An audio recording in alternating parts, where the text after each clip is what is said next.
नमस्कार दोस्तों, आज तेज इंस्टीट्यूट की क्लास में टीएस इलियट को लेकर आया हूं। हाँ जी, वही टीएस इलियट जिन्होंने कहा था कविता कवि व्यक्तित्व की अभिव्यक्ति नहीं, व्यक्तित्व से पलायन है। कविता कवि व्यक्तित्व की अभिव्यक्ति नहीं, व्यक्तित्व से पलायन है। और परंपरा और वैयक्तिक प्रतिभा का संबंध स्थापित करने वाले, निर्व्यक्तिकता का सिद्धांत देने वाले टीएस इलियट के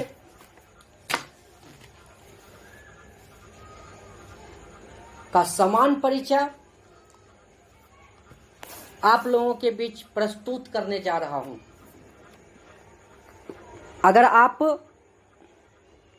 तेज इंस्टीट्यूट के इस YouTube चैनल को देख रहे हैं तो मेरे वीडियो को लाइक्स कीजिए, सब्सक्राइब कीजिए और शेयर कीजिए।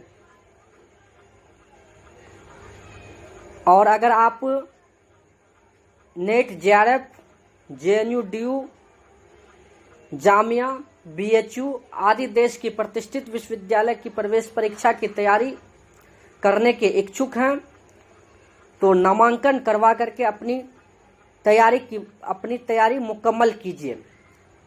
तो चलिए दोस्तों, आज शुरुआत करते हैं टीएस इलियट को।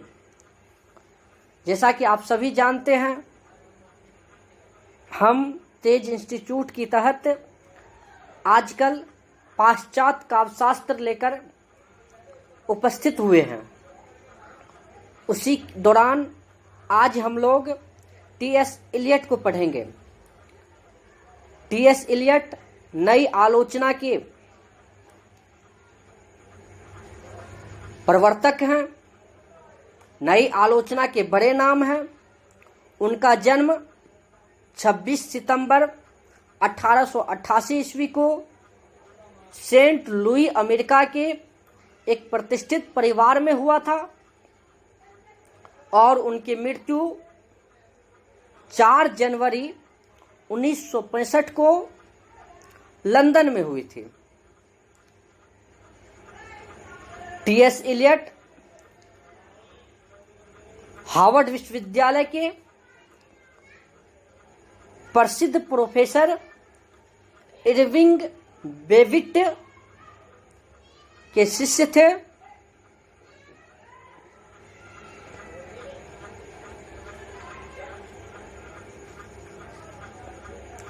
उनके अध्ययन के विषय पौरास्त्य, दर्शन और संस्कृत थे। एफ.एच. ब्रेडले के दर्शन पर उनका शोध प्रबंध उनकी मृत्यु के उपरांत छपती है, जिनका नाम है knowledge and experience. Knowledge and experience. Harvard के अतिरिक्त उन्होंने साबोर्न, जो फ्रांस में है, फिलिप्स, जर्मनी तथा ऑक्सफोर्ड, इंग्लैंड विश्वविद्यालयों में भी कुछ समय तक अध्ययन किया था। टीएस इलियट ने अपना कार्य जीवन लड़कों के स्कूल में अध्यापन से आरंभ किया था। अर्थात टीएस इलियट ने अपना आजीविका का क्षेत्र अध्ययन को चुना था, अध्ययन और अध्यापन को चुना था। वे कई वर्ष क्लर्क की नौकरी करते रहे, क्लर्क थे और वे क्लर्क लायंस बैंक में थे। उन्होंने कई पत्रिकाओं का संपादन किया, जिनमें इगोइस्ट है। इगोइस्ट के ये सहकारी संपादक थे और सन 1922 में त्रैमासिक पत्रिका क्राइटेरियन की स्थापना की। सन 1925 में फेबर नामक प्रकाशन संस्थान से जुड़े और अंत तक उसके निदेशक बने रहे। आप सभी जानते हैं टी.एस. इलियट एक प्रसिद्ध आलोचक हैं। उन्होंने सन 1927 ईस्वी में ब्रिटिश की नागरिकता ग्रहण की। सन 1948 ईस्वी में उन्हें साहित्य का नोबेल पुरस्कार प्राप्त हुआ और British order of merit OM की उपाधि भी मिली। 2 बार वे अमेरिका में विजिटिंग प्रोफेसर के रूप में आमंत्रित किए गए और सन 1928 ईस्वी में इलियट ने एंग्लिकन चर्च में दीक्षा ली थी। इस घटना का उनके जीवन और चिंतन में विशेष महत्व स्वीकार किया जाता है। इलियट की अनेक काव्य रचनाएं हैं, जिसमें प्रसिद्ध हैं the love song of Alfred Prufrock, the love song of Alfred Prufrock, यह 1915 ईस्वी में प्रकाशित हुई थी। चर्चित, कई बार नेट JRF या विभिन्न प्रतियोगिताओं की परीक्षाओं में पूछी जाने वाली द वेस्टलैंड 1922 ईस्वी में प्रकाशित है और 4 क्वार्टेट्स जो 1943 ईस्वी में प्रकाशित है। द कॉकटेल पार्टी, आपको कई बार आप जब सेट बनाते होंगे तो ये आपको मिल जाता होगा। द कॉकटेल पार्टी 1950 ईस्वी में काफी लोकप्रिय रचनाएं हुई।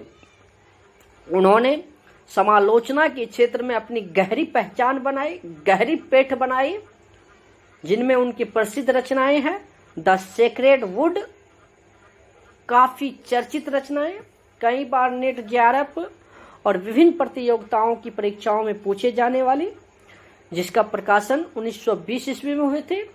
होमेज टू जॉन ड्राइडन 1924 ईस्वी, एलिजाबेथन एसेज 1932 ईस्वी, the use of poetry and the use of criticism 1933 ईस्वी, सिलेक्टेड एसेज 1934 ईस्वी और एसेज एनेसेंट एंड मॉडर्न 1936 ईस्वी। ये सारे ऐसी प्रसिद्ध रचनाएं हैं जिन्हें आपको याद रखना अति आवश्यक है। तो चलिए, इलियट नई आलोचना के जनक के रूप में विख्यात हैं। जैसा कि मैंने आपको कहा था, इलियट का दौर युद्धों का दौर था। इलियट 2 विश्व युद्ध के प्रत्यक्ष दर्शक थे। उनकी रचना 2 विश्व युद्धों के बीच की रचना है। इस युग में आधुनिकता और परंपरा का विरोधाभासी मेल था।